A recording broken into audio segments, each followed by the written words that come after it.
नमस्कार और स्वागत है टुआज आर्ट एंड क्राफ्ट कॉर्नर में।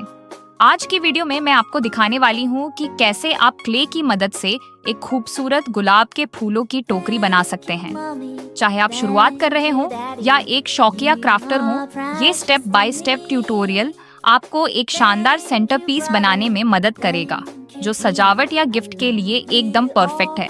अगर आपको क्राफ्टिंग पसंद है तो हमारे चैनल को सब्सक्राइब करना ना भूलें और इस वीडियो को लाइक जरूर करें। तो चलिए शुरू करते हैं।